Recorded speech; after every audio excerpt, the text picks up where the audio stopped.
ମୋ ନାଁ ହେଉଛି ବିଶ୍ୱରଞ୍ଜନ ପ୍ରଧାନ। ହାତୀ ବିଷୟରେ ଆଗରୁ ଏମିତି ଶୁଣା ହେଇଥିଲା 4-5 ଦିନ ଠି ହାତୀ ଅସୁସ୍ଥ ଥିଲା। ହାତୀ ଅସୁସ୍ଥ ଥିଲା ପରେ ତାକୁ ଟ୍ରାଙ୍କୁଲାଇଜର ପଛରେ ଯେହେତୁ କରାହେଲା, ହାତୀର ଡେଥ୍ ହେଇଗଲା। ଟ୍ରାଙ୍କୁଲାଇଜର କେତେ ଦିନ ପରେ କରାହେଲା? ଟ୍ରାଙ୍କୁଲାଇଜର ଅସୁସ୍ଥ ହେଲା ବର୍ତ୍ତମାନ 4 ଦିନ ହେଲା। ଟ୍ରାଙ୍କୁଲାଇଜର 2-3 ଦିନ ହେଲା କରାହେଇଛି, କିନ୍ତୁ ଆଗରୁ ଟ୍ରାଙ୍କୁଲାଇଜର କରାହେଇନଥିଲା। ଅସୁସ୍ଥ ଥିଲା ଯେତେବେଳେ ବନ ବିଭାଗକୁ ଖବର ଦିଆଯାଇଥିଲା? ଖବର ଦିଆହେଇଥିଲା ବି। ବନ ବିଭାଗ କେତେ ଦିନ ପରେ ଆସିକି ତାର ବନ ବିଭାଗ ଡେରି ବି କଲା, ଡେରି କରି 2-3 ଦିନ ଠିଆ ହେଲା। ହାତୀର ପରିସ୍ଥିତି ଭଲ ନଥିଲା, ଯେହେତୁ ଏଡେ ବଡ଼ ଜନ୍ତୁ ନା, ଖାଦ୍ୟ ବି ଅଭାବ ଥିଲା। ପଞ୍ଚାୟତ ବରାଙ୍ଗାଡ଼ିଆର ପ୍ରଦୀପ କୁମାର ମାନସି, ରିଙ୍କୁ କହିଲେ ସମସ୍ତେ ଜାଣନ୍ତି।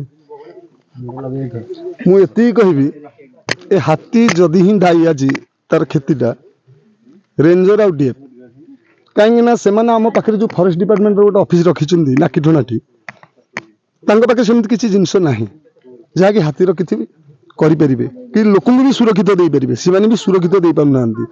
ସେମାନେ ବି ଆସୁଛନ୍ତି କାହା ସୁରକ୍ଷିତ ନା ହାତୀକି ଜଗିବା ପାଇଁ, ଲୋକଙ୍କୁ ନୁହେଁ କି କ୍ଷେତ ଜଗିବା ପାଇଁ ନୁହେଁ।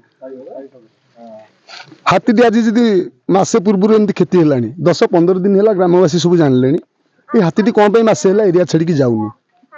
ବେଶୀ ବି କାହାର କ୍ଷତି କରେନି, ଯାହାର ଯେତିକି କ୍ଷତି କରିଛି ସେମାନେ ବି ଗଭର୍ଣ୍ଣମେଣ୍ଟ ତାଙ୍କୁ ଭରପୁର ଦେଇଛି, କିଛି ଅସୁବିଧା ନାହିଁ ସେ ବିଷୟରେ।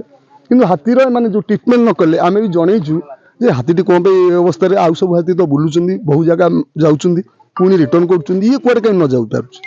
ସେ ଗୋଟେ କହିଲେ ଆମେ ଉପର ଅଧିକାରୀଙ୍କୁ ଜଣେଇଛୁ, ତାର ସେ ପଦକ୍ଷେପ ସେମାନେ ନେବେ। ତାପରେ ଏବେ 5-7 ଦିନ ହେଲା ଏସବୁ ଜିନିଷ ଚାଲିଥିଲା। ତାପରେ ଏବେ କ'ଣ କରିକି ତାକୁ କ'ଣ କରୁଛନ୍ତି ଏମାନେ କରୁଛନ୍ତି, ଆଉ ତା ବ୍ୟତୀତ ଆମର ଏବେ ପବ୍ଲିକ କେହି ନୁହେଁ। ଟ୍ରିଟମେଣ୍ଟ ଏବେ 3 ଦିନ ହେବ। ଟ୍ରିଟମେଣ୍ଟ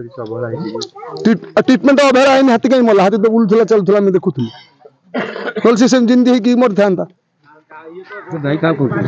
ଦାୟୀ ଡିଏଫ୍ ଆଉ ରେଞ୍ଜର ଉପର ଅଧିକାରୀଙ୍କୁ ଦାୟୀ କରାଯାଉଛି। ଏଥିରେ ତଳ ଅଧିକାରୀଙ୍କୁ ଆମେ ଜାଣିଛୁ, ଆମ ସାଙ୍ଗରେ ସେମାନେ ରାତିରେ ବୁଲୁଛନ୍ତି, ଆମେ ବି ଗ୍ରାମବାସୀକି ସାହାଯ୍ୟ କରୁଛନ୍ତି, ସେମାନେ ବି ପରଫେକ୍ଟ ଡ୍ୟୁଟି କରୁଛନ୍ତି, କିନ୍ତୁ ଉପର ଅଧିକାରୀ ଏସି ଲଗେଇକି ଶୋଇଥିବେ ଘରେ। ହାତୀଟି ଦୀର୍ଘ 10 ଦିନ ତଳେ କିଛି ଗ୍ରାମବାସୀ ଆମର ଦେଖିବାକୁ ପାଇଲେ କ୍ଷତ ଅବସ୍ଥାରେ, ପାଖକୁ ମଧ୍ୟ ଯାଇଥିଲେ। ସେତେବେଳେ ଟାଙ୍ଗୀ ରେଞ୍ଜର ବି ମଧ୍ୟ ଆସିଥିଲେ, ଯାହା ମୁଁ ଖବର ପାଇଛି। ତାପରେ ଟ୍ରିଟମେଣ୍ଟ କରାଗଲା ଦୀର୍ଘ 3-4 ଦିନ ତଳେ ଆସିଥିଲେ ଆମର ନନ୍ଦନକାନନ ଷ୍ଟାଫ୍ ଆସିଥିଲେ, ହାତୀ ଟ୍ରିଟମେଣ୍ଟ ହେଇଛି। ତାପରେ କାଲି ଗୋଟେ ଭିଜୁଆଲ ଆସିଲା ରାତି 12টাରେ, କିଛି ବନ୍ଧୁମାନେ ଆସିଥିଲେ ଯେ ହାତୀର ମୃତ୍ୟୁ ଘଟିଛି।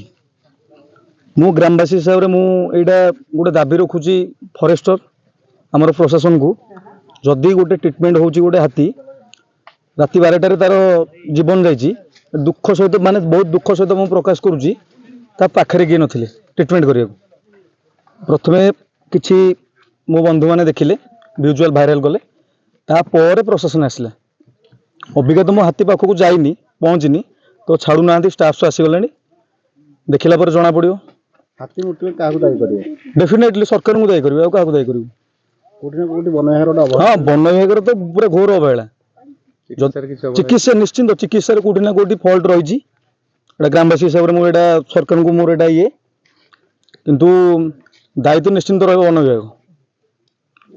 କ'ଣ ହେଇପାରିଥିଲେ ବଞ୍ଚି ପାରିଥାନ୍ତା ହାତୀଟି?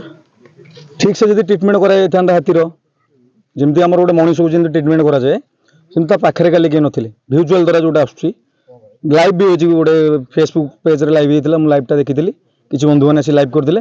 ହାତୀର ମୃତ୍ୟୁ ଘଟିଛି, ପ୍ରଥମେ ଗ୍ରାମବାସୀମାନେ ଜାଣିଲେ, ତାପରେ ପ୍ରଶାସନ ପାଖରେ ଖବର ପହଞ୍ଚିଲା।